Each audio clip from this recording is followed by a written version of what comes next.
The Berlin Wall was one of the world's most notorious borders. As we look at it now, over 25 years after its dismantling, the wall is a symbol that continues to resonate.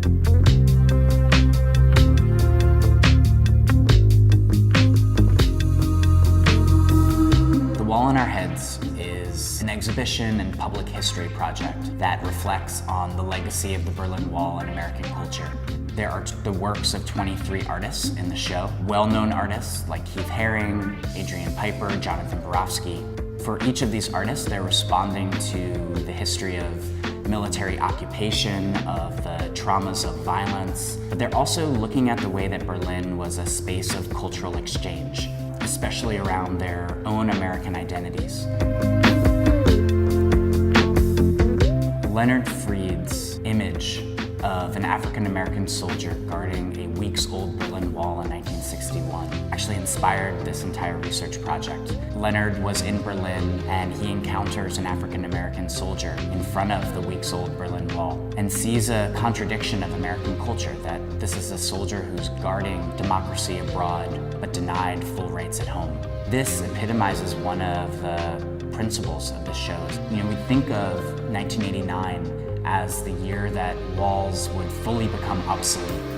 And as scholars and artists and critical thinkers have pointed out, there are walls that remain with us today.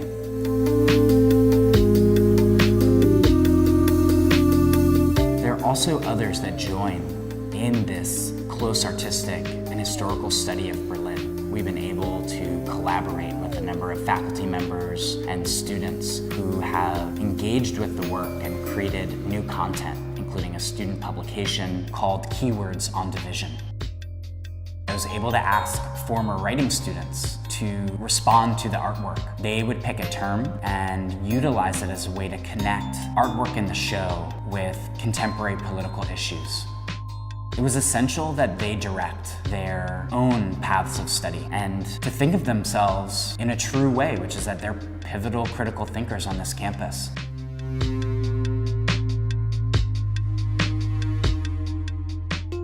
We're standing in front of Adrian Piper's piece titled Everything Number 5. Adrian Piper is a conceptual artist, so this is a piece that explores identity, race, and gender. It doesn't necessarily directly have a connection to the Berlin Wall, but then there's like the Keith Haring piece and there's that American Soldier piece where it kind of contextualizes a lot of it.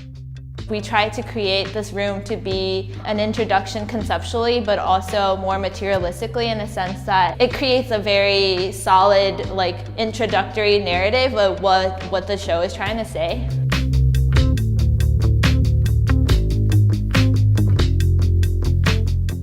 Radiating out of this exhibition is a series of public dialogues and workshops that take the topic of Berlin and amplify what that city conveys and means to a contemporary audience.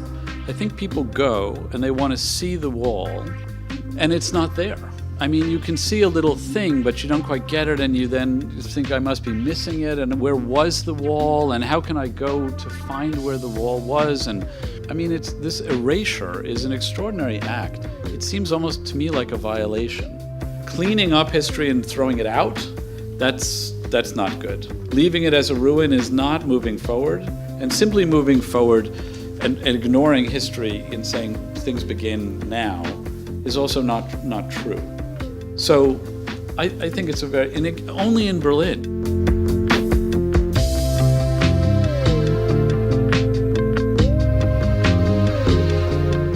Thanks to support from Haverford's initiative in ethical engagement and leadership, we've been able to push outward from the gallery, work closely with faculty, students, and community members to take on some of the questions of the show. What is the legacy of the Berlin Wall? And how do walls today become places to study, to understand, and to transform together? Our hope is that people make meaning from the artworks they see, but also bring their own ideas, their inspirations, their questions about barriers in society, and think of this space as a laboratory of thought. They think about this space as one that they can reflect and share dialogue around some of the most pivotal issues that we face today.